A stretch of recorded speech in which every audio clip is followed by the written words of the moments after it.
Hello. I have had a bunch of people ask how I got Ani to enjoy reading so much, well, being read to, and I thought tonight I would address that, but real quick I want to address something else, and that is something I think is important currently, well, always, but especially currently because we're all trapped in our houses, is to not be worried or upset when you have to lessen your expectations. For us, a perfect example is Ani hasn't been sleeping well, so Loud and I haven't been sleeping well, and I haven't felt like cleaning, not during the day, on an ongoing basis, or in the evenings.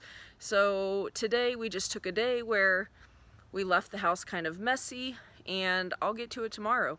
So I wanted to be, open and honest, so I'm going to insert a little clip of some of the mess right now, just so you can see how we practice non-perfection as a means of self-care. So I'll put that right here. Alright, so we've got the TV on. I highly recommend Black Lightning if you haven't watched it. All of her clean diapers have been dumped and scattered by Ani herself. Many of her toys are still out. Her books are still out and all over the place. Her kitchen table is a mess from dinner. Last but not least, all the clean dishes are still there, and all of the dirty dishes are still there. So as you can see, the house is a mess. It's gonna stay a mess overnight. That's okay. Do either of us feel great about it? No. But we feel even less great about forcing ourselves to clean when we just don't have the energy to do it. So we're taking this evening relatively easy. And yeah, we'll regroup and tackle it tomorrow. So don't be afraid to do that if you need to. But anyway, on to the actual topic, and that is reading with the baby. I don't know that there's any big trick to it. I think to some extent all kids are going to react differently. Ideally, you'll start reading to your child as soon as he or she is born. That was what I did in my case. As soon as Ani was here, I was reading to her in the NICU at least once a day, usually more than that. And at that age, it doesn't really matter what you read to them. They are just getting used to the experience, to the cadence of your voice when you're reading a book, also just used to your voice. It's a nice bonding activity. Children are developing language, and the best way for them to do that is to have an adult human talk to them. So reading gives you something to talk about. In our case, I started with the Harry Potter series. I just downloaded them on my phone, and when I was holding her and doing skin-to-skin time in the NICU, I would have my phone in one hand, and I would just scroll and read to her. After we finished Harry Potter, we did The Lord of the Rings. For some reason, I skipped The Hobbit. But anyway, we got through the Harry Potter thing pretty quick, and then we went into Lord of the Rings. She was out of the hospital by that time. I'm not that quick of a reader. And during that time as well, I was also reading her children's books. Periodically, someone would come around in the NICU and, give us a new children's book, and so I'd read her those, the classic like Dr. Seuss and all that good stuff. And now since we've been home, I just read to her whatever books I think she'll be interested in. The biggest hits, even since she was little, are the black and white books. Her favorite one is, I think it's like Good Morning Baby Animals or something, I don't know. Anyway, there's like high contrast books, and she really likes those. Now that she's getting older, she likes books that rhyme, but also don't have too many words per page.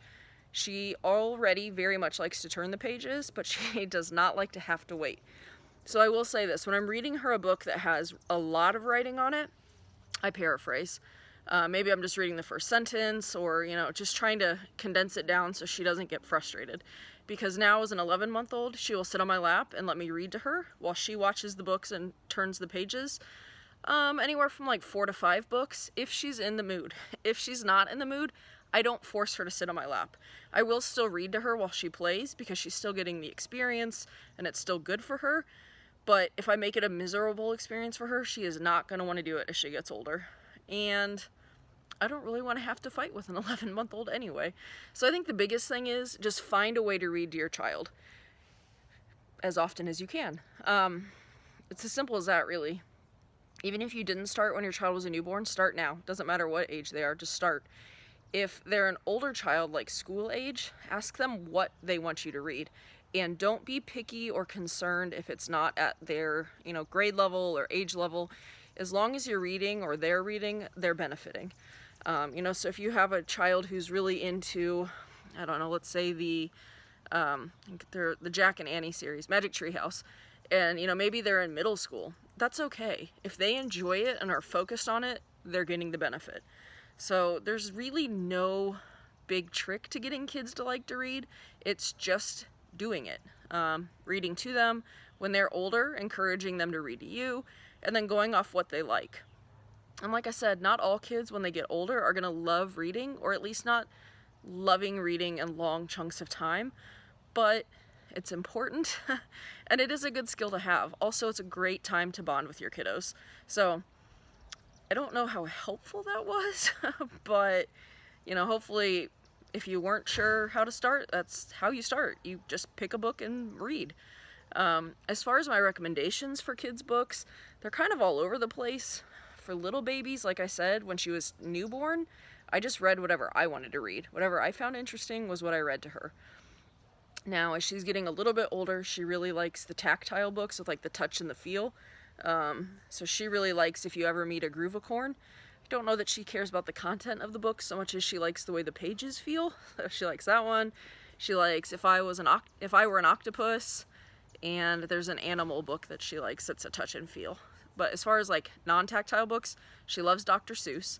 She loves, especially like Hop on Pop, because it goes back to there aren't quite as many words on the page. She really likes Hello Baby Animals. That's the one I was trying to think of earlier. And she likes the old school golden books. Now, you have to be careful with those because obviously they have paper pages, so she is prone to ripping, but it is what it is. For toddlers, again, it just kind of depends, kid to kid. If you have a child who really likes dinosaurs, the dinosaur book series might be good. If you have a child who likes being outside, there's some great, outside type books. Early school age kids, I feel like always like the big ones like Junie B. Jones, Magic Tree House. There's a whole bunch of other ones. Sort of that later elementary age, it's Diary of a Wimpy Kid, Captain Underpants. Middle school can be the stuff like I was saying, Harry Potter, some of that stuff. But really it's just working with your child to find a book they like. And that can mean starting a book and not finishing it. If they're really not interested or dislike it, don't push through. Keep trying until you find a book that they like. You can even make a challenge out of it.